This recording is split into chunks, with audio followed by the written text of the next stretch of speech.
Item hashtag SCP-324. Object Class Safe. Special Containment Procedures. While SCP-324 does not require efforts beyond basic botanical maintenance to thrive, access to its products are to be strictly controlled to prevent theft and possible uncontrolled cultivation. SCP-324 is to be contained within a secure solarium or equivalent agricultural facility in a minimum of 5 cubic meters of soil. Soil should be maintained at a consistent pH of between 4 and 4.5, with a minimum 12% humus or similar organic compound component to topsoil. A misting system or other remote means of watering should be implemented to minimize the number of staff with access to SCP-324. SCP-324 is currently held at Site 23, Solarium 16, Bay 194 under these conditions. As on-site research staff already has access to specialized botanical testing equipment and methodologies via the containment of SCP-038, transfer of SCP-324 to another facility is subject to Level 4 approval. Products of SCP-324, designated SCP-324-1, may be transferred between research staff as necessary with Level 3 approval. To maintain SCP-324 as the only mature specimen during initial research, attempts to cultivate further specimens from SCP-324-1 off-site are currently suspended. Description: SCP-324 is a small evergreen shrub currently 1.4 meters in height and possessing a complex root system that extends approximately 2.5 m below the soil. Leaves are lanceolate, ranging between 4 to 6 centimeters in width. During the flowering phase, SCP-324 produces small, 14 to 22 millimeters, white flowers with 9 petals. Berries produced by SCP-324 are designated SCP-324-1 and appear pinkish-white in color with diameters between 9 and 14 millimeters. Berries are edible, with flavor reported as tart and mildly sweet. SCP-324's flowering and berry-producing phase are apparently only initiated by the introduction of a deceased mammal of at least 25 kilograms into its soil.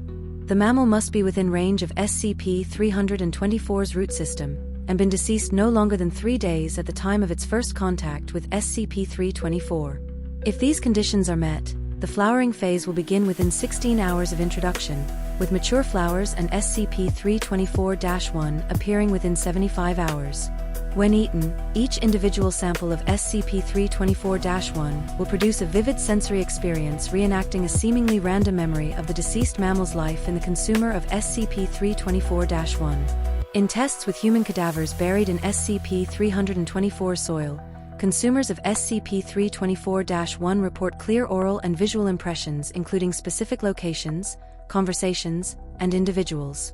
The consumer of SCP-324-1 appears to experience the deceased's memory as if it were one of their own, but recognizes it as a product of another mind. In tests featuring animal cadavers, consumers of SCP-324-1 report an overwhelming jumble of sensory input devoid of the usual narrative context produced by human thought. Each experience lasts between 2 and 4 minutes before it subsides. If multiple samples of SCP-324-1 are ingested at one time, memories experienced proceed one at a time, each with the same 2 to 4 minute window. SCP-324 produces SCP-324-1 for approximately 1 week regardless of the type or mass of the deceased mammal introduced into its soil. After this period has elapsed, all samples of SCP-324-1 wither and become inert until another deceased mammal is accessed by the root system. Animals incapable of creating memories or lacking memories of their own, such as subjects of SCP-909, likewise produce inert samples of SCP-324-1. Discovery: SCP-324 was discovered in a small cemetery specializing in natural coffinless, non-preservational burial in rural Redacted County, New Hampshire. The groundskeeper, a Mr. Declan Redacted, would regularly transplant SCP-324 to the graves of the newly deceased and invite surviving family members to partake of SCP-324-1 for a substantial fee. The scheme was discovered inadvertently when Agent Redacted attended services at the cemetery for his deceased Redacted. Upon a demonstration of SCP-324-1's effects, Agent Redacted immediately took both Mr. Redacted, debriefed 4/19/Redacted, assigned D-Class, and SCP-324 into Foundation custody. Mr. Redacted claimed the shrub had been on the grounds when they were purchased in 19 Redacted and knew nothing further of its origins. Addendum, experiment logs 324 to 42.4 through 324 to 45.2. SCP-324-1 Consumer, Male D-Class, number 67531, age 56. Soil input, human, female, aged 34 at TOD, deceased 2 days. Experience report, D67531, placid for duration of experience. Recounts an afternoon picnic from the perspective of a small female child, including impressions of flying a kite and eating a celery stalk with peanut butter and raisins. SCP-324-1 Consumer, female D-Class, number 58563, age 34. Soil input, chimpanzee, female, aged 44 at TOD, deceased 3 days.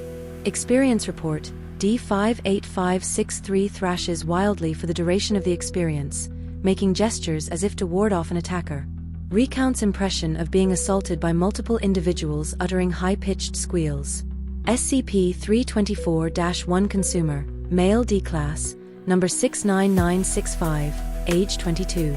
Soil input, human, female, aged 93 at TOD, deceased 2 days. Experience report, D69965, uncooperative, restraints employed.